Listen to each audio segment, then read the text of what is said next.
Bonjour à tous et bienvenue sur ma chaîne pour votre guidance de février qui arrive un peu plus tard que les autres car j'ai été souffrante et j'étais pas en capacité de faire cette guidance car mes batteries étaient complètement à plat et ça aurait pas donné la même chose. Donc voilà, j'attendais de récupérer mes forces, mon énergie pour vous faire cette guidance. Donc vous l'avez un peu plus tard que les autres mais je suis en pleine forme. Voilà, et j'espère que vous aussi. Alors, je vais utiliser 4 tarots avec uniquement les 22 arcanes majeures. Donc nous avons ici le tarot ancien italien, le tarot universel de Wirth, le tarot Art Nouveau, le tarot universel de Bruno de Nice.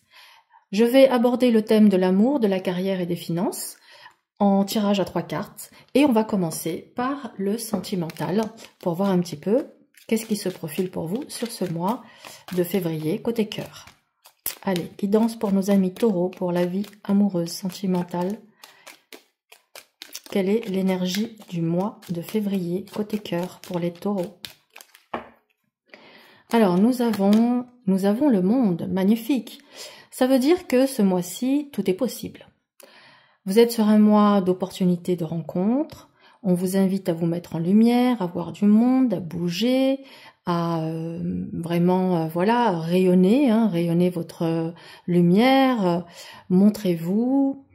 Soyez confiants, confiantes, il y aura des belles opportunités de rencontres. Ça dit aussi que il peut y avoir des situations ici qui arrivent à leur terme, en positif ou en négatif, je ne sais pas encore, mais on est aussi sur une période d'ouverture. Allez, ça c'est l'énergie générale. On va regarder quel est le défi de ce mois côté cœur, et nous avons le pendu. Votre défi sera pour moi d'être dans un lâcher-prise, ou de voir la situation dans laquelle vous êtes sous un angle nouveau, que vous soyez célibataire ou dans une relation naissante ou dans une relation déjà existante depuis un certain temps.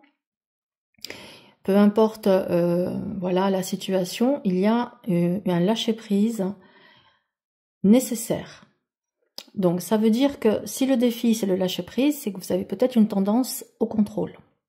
Quel est le conseil pour vous pour faire évoluer votre situation, quelle qu'elle soit, de manière positive? Le chariot.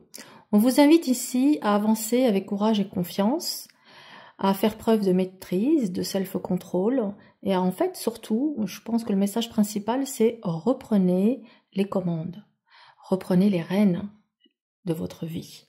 Ne remettez pas votre destin entre les mains de quelqu'un. N'attendez pas que ce soit la personne en face qui doive vous choisir. Je dirais, soyez le chasseur et non le chassé. Donc reprenez les rênes et le contrôle de votre vie, mais pas le contrôle dans le sens où je cherche à tout maîtriser, mais dans le sens où je reprends ma vie en main. Maintenant, nous allons regarder l'état d'esprit de votre autre. Donc, quelle que soit la situation, encore une fois, on va regarder ce que il ou elle a dans sa tête ou dans son cœur.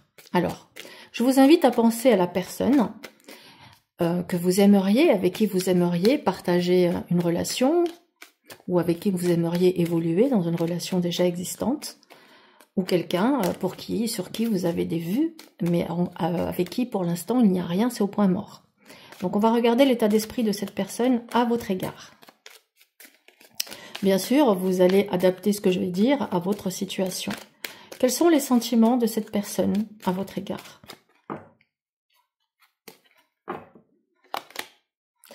Nous avons le pape. Alors on a quelqu'un qui pourrait déjà avoir des sentiments pour vous, sincères, profonds.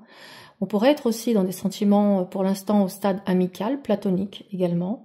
Mais en tout cas, on a plutôt quelqu'un de bienveillant qui est dans une démarche plutôt saine à votre égard.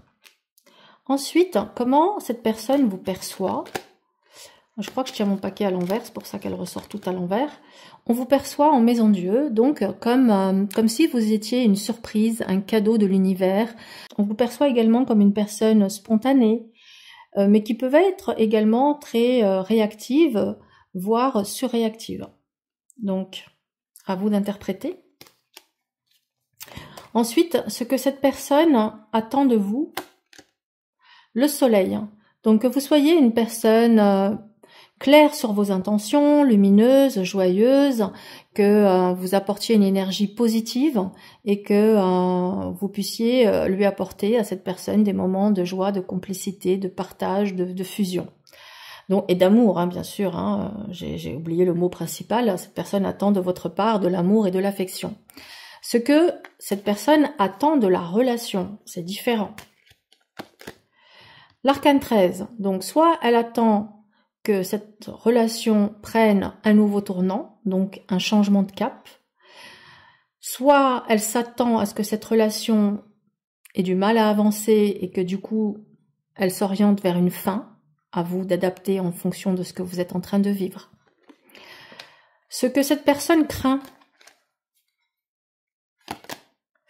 le monde. Alors, soit il peut y avoir une distance géographique entre vous qui est un vrai problème pour cette personne, soit vous êtes quelqu'un d'extrêmement sollicité par les amis, la famille, que vous avez une vie mondaine, une vie sociale très riche, très dense, et que du coup, cette personne craint que vous ne soyez pas suffisamment disponible et trop distraite par toutes les sollicitations que vous avez extérieures. Mais cette personne peut également craindre que vous ne soyez pas dans une relation exclusive avec elle. Ça peut être sa crainte.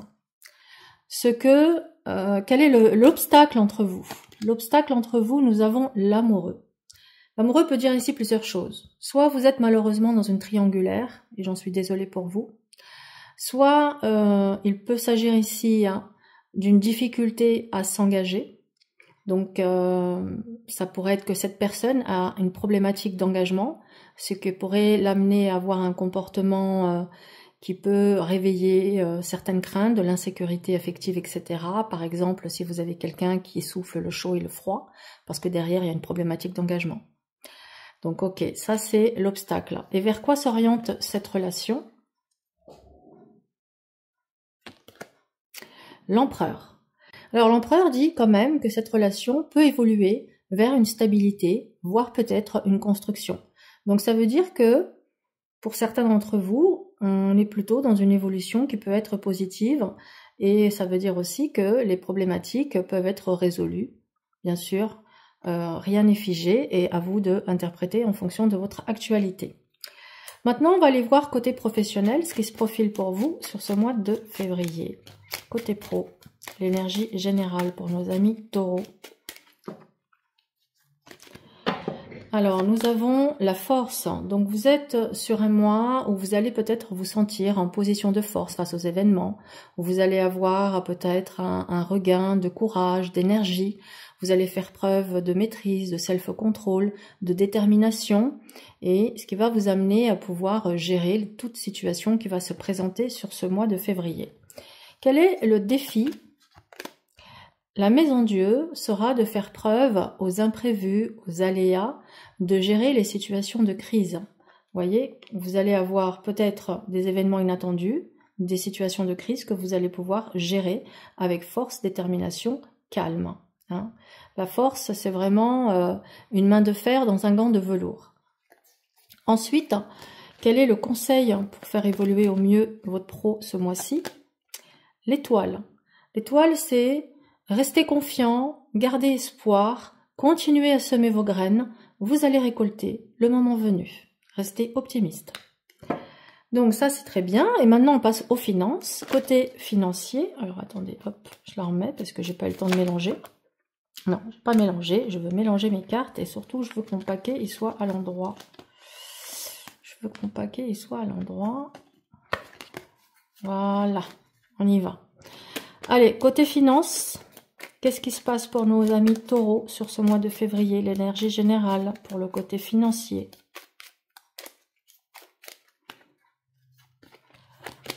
Le soleil, magnifique. Vous êtes sur un mois où tout s'éclaire. On peut être sur un mois d'abondance, ou en tout cas vous aurez des idées lumineuses qui peuvent vous permettre aussi de faire fructifier vos gains, ou vos biens. Donc tout s'éclaire pour vous sur ce mois. Quel est le challenge? Le pape vous invite à rester fidèle à vos valeurs, à vos principes, à garder une certaine éthique morale, à faire attention, à peut-être vous faire conseiller par un expert dans le domaine pour vous faire avancer sur un projet. Et ensuite, quel est le conseil? Le mat. Alors, le conseil pour vous, amis taureaux, c'est d'avancer avec confiance, d'avoir foi en vous, foi en l'univers, et quelque part, voilà, de vous détacher du résultat. C'est comme ça que je le ressens. Vous êtes sur un mois où les choses s'éclairent pour vous. Probablement que vous allez pouvoir signer un accord, un contrat, quelque chose d'important ce mois-ci. Ne vous prenez pas la tête. En gros, ne vous prenez pas la tête. C'est ça le message avec le mat. Puisqu'il ressort dans le conseil. Hein. Sinon, je vous aurais pas dit ça s'il était sorti dans une autre position. Donc voilà, mes amis taureaux, pour votre guidance de février. Je vous souhaite à tous un excellent mois. Sachez que vous pouvez bien sûr me consulter pour une guidance personnalisée. Vous avez toutes les infos en barre de description. Et pour ceux et celles que le tarot intéresse, qui aimeraient s'initier ou tout simplement approfondir vos connaissances, je vous propose également sur mon site internet une formation en ligne en totale autonomie, divisée en 3 modules, une sur le symbolisme, une sur la lecture divinatoire et un 3e module sur la lecture psychologique. Et le module sur le symbolisme est offert. Voilà. Merci pour votre présence et votre écoute et je vous souhaite un excellent mois à tous.